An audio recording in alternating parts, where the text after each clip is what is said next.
Hi, everyone. I'm Kyra. I'm a mindset and performance coach. And today I'm going to be talking with my friend Christian about one big question. How are mindset work and mental health actually connected? Have fun with the video. Hey, Kyra. So when people hear mindset work, they often think it's about performance or productivity, hacks. But does it actually do anything for mental health? Yes, absolutely. In fact, I think it even starts with mental health. Mindset work changes how you work with yourself, right? How you leverage your mind, how you get to know you, how you listen to yourself. And that actually has a lot to do with your own mental health. So mindset work is not just like performance hacks. It's really learning how to work with yourself and, instead of against yourself, more like. Hey, work with yourself. That sounds powerful, but can you explain what that actually means? Sure. Think of thoughts you have or feelings, emotions, that you are uncomfortable with, right? Lots of us think of these kind of things like anxiety as a threat. Instead, they're actually just signals from your subconscious that something is not running according to plan, that maybe a boundary has been crossed, or that you're doing something that you're actually not really comfortable doing. So those little things, those intrusive thoughts, guilty feelings, whatever they might be, however they might show up, but those uncomfortable things you're faced with, they're signals from your body to you to pay attention to. Okay. That's huge. Let's take anxiety, for example. That's something so many people, including myself, deal with. How would mindset work help with that? Great example. Let's say an anxious thought comes up, right? And it could be about work, about money, about whatever it is that you have those thoughts about. Our instinct usually is to push it away, make it go away, distract ourselves, just make it disappear. Exactly. Just look the other way, right? And the thought, however, or the feeling, it is not random. It's a signal from your body asking you, look at me. It's that's why it gets more and more painful. It screams, it shouts sometimes. It wants attention. But instead, we're like, ooh, I feel this. I'm just gonna not look at it. But here's how I often explain it in coaching. And that is actually something that I learned very early on, years and years and years back at the start of my own mental health journey. Look at it that way. Think of the thought or that emotion that comes up as a ball floating on water, right? It's there. It wants something. It's in your field of vision. So the ball wants your attention. But what do? It's an uncomfortable ball. So you push it down. You push it underwater. You don't want to deal with it. You distract yourself. You press it under the water surface. And naturally, what happens? It puffs back up. The harder you push, the faster it comes back up. Again, with more force. Yeah, that makes sense. If now you do what the uncomfortable feeling or thought is actually asking you to, you just imagine it as the ball on the water again. It floats, and you just pay attention to it, right? That's what it wants. It wants your attention. It's a signal. Hey, here I am. Hear me out. Look at me. See me. Feel me. Whatever it may be. So the ball is floating on the water. And what happens? You look at it, and it simply makes its way towards the horizon. It just floats away. No pressing it under water, no eruptive, showing back up in your life at a very uncomfortable time. So that's a beautiful way of looking at these feelings, thoughts, whatever it may be coming up. And that's what inner work does, mindset work, mental health work. It's not about controlling your thoughts. It's working with them. Wow. I mean, that's a beautiful metaphor. I mean, can we just try it right now? I mean, I was just going through it. I mean, it's like already my anxiety is like kicking in. So let's see what we can learn from that.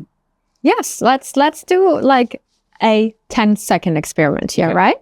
So just close your eyes and think of some anxious or stressful thought. Look at it, you feel it, it comes up, right? And now feel where it is in you. Like, what area is the thought in? Is it in your head? Is it in your torso, stomach, further down, further up, left, right? Is it... First thing that came up was like my head right there. Okay, so it's in your head. And then keep looking at it. Like the situation, you have this feeling in your head. And now check it. Does it have a color? Does it have a specific shape? Where does it start? Where does it end? Like, really look at this feeling, this anxious thought you're having. Is it flickering? Is it vibrating? Just, get to know it. And then once you know what it actually looks like, you can ask it internally, what is it you want to tell me? It might answer, it might not. Just give it time.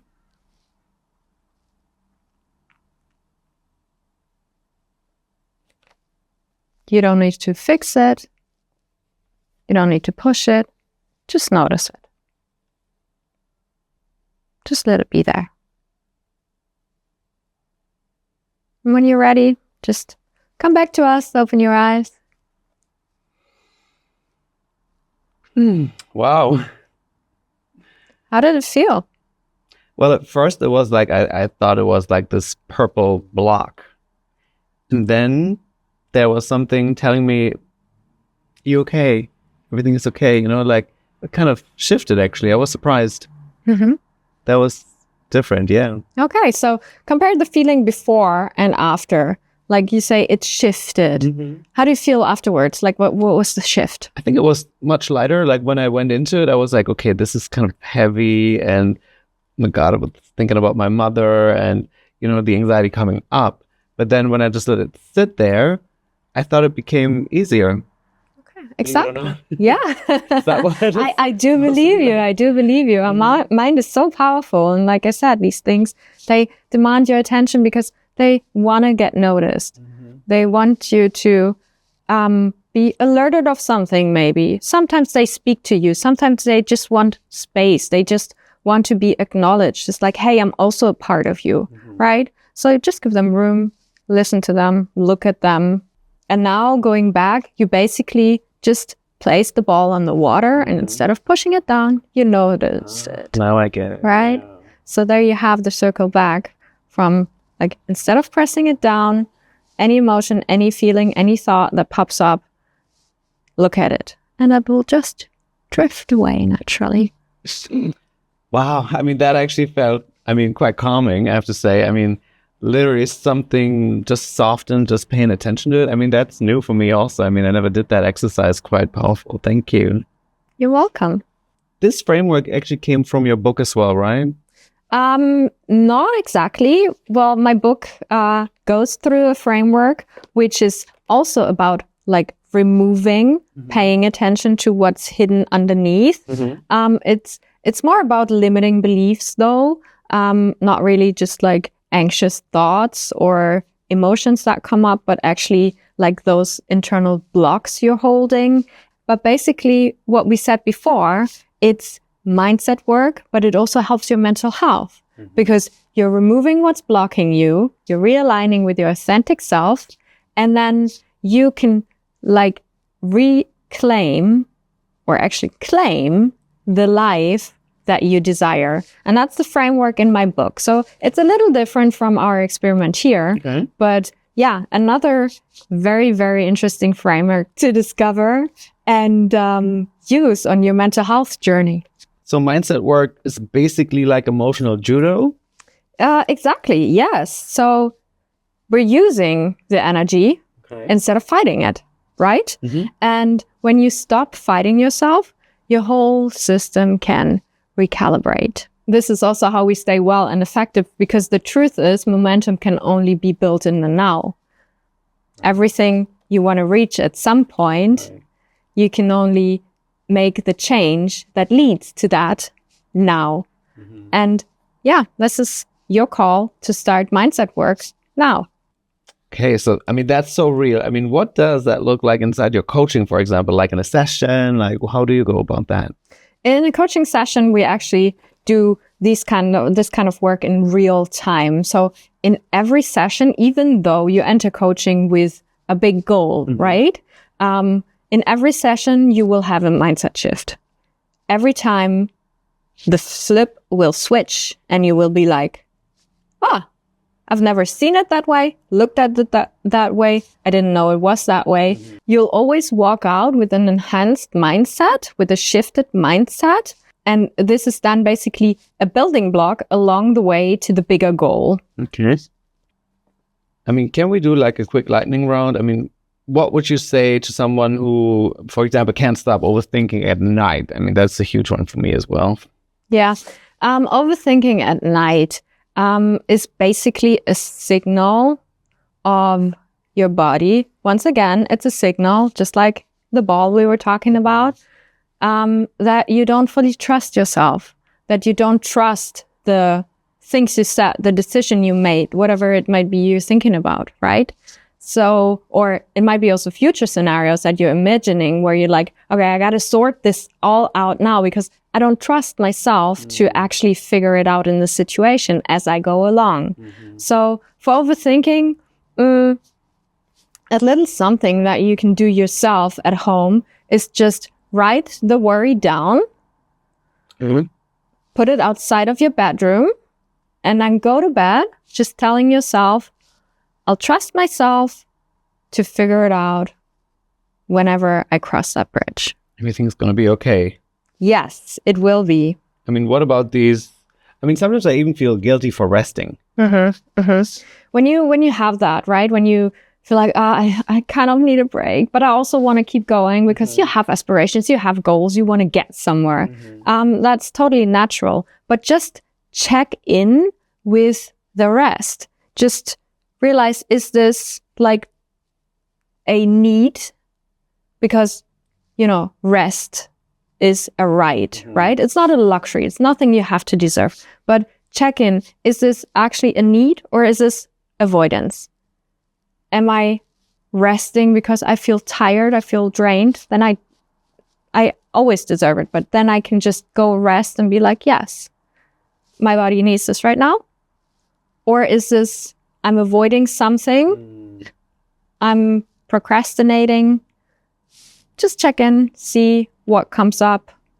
And once you notice, you can do something about it. Either you just rest because you know it's good for me right now. Or I actually do this out of avoidance. And then you're a step further along the way already. Wow, sounds great. I mean, one huge term that I keep hearing around, is also this imposter syndrome. Can you talk about that? Yeah, imposter syndrome is a big one, right? That happens to all of us, I think. And imposter syndrome is actually a really, really positive signal. Okay. It is. It's a good sign because it proves your readiness. And to feel more ready, just think of one fact out of the many, many facts that are involved. Think of one fact that actually proves to yourself that you're ready. Like, well, my hair is on fire, so this is my one fact. And then just feel that feeling that whatever it may be, that little thing gives you the confidence to do the rest. Like I said, it's a good thing having the imposter syndrome because it's a sign of growth. Because now you take the step, right? You feel like an imposter in a situation, like you don't belong there. But that will only happen once. The next time, you've already been in that situation. Oh, okay, no, it makes sense. I get it. Okay. So you're already growing by just doing wherever you feel like, this is not a room for me. I'll enter it anyways. Next time, this room will be your room. So to step out of that comfort zone. Exactly. Every step out of the comfort zone is actually growing. So, I mean, this is incredible. So we should, so where should people start if they're hearing all this and thinking, oh my God, I need this? I mean, where to begin? How can they contact you? Or is there a way to get in touch directly? Yes, there's two options. You can either get the book that I talked about, the anticipation principle, and just like start your own path. It always depends on where you are, right? Do you just, want a better life, want to have easier life? Then start with the book at your own pace whenever it's convenient for you. If you have like an actual topic where you feel like in this area of my life, I feel stuck, or I know I have more potential, I don't know how to get there, then coaching is for you. And then you can just reach out, just get on my website, book a call. I'll call you back, or just book a discovery session, 45 minutes for free, your own time. Talk about everything you want, and then we'll find a way to make it happen. Well, thank you, Kyra, so much. That was so powerful. Thanks for taking the time to talk about mindset and mental health with me today. Absolutely. I mean, this was so powerful. Thank you, Kyra.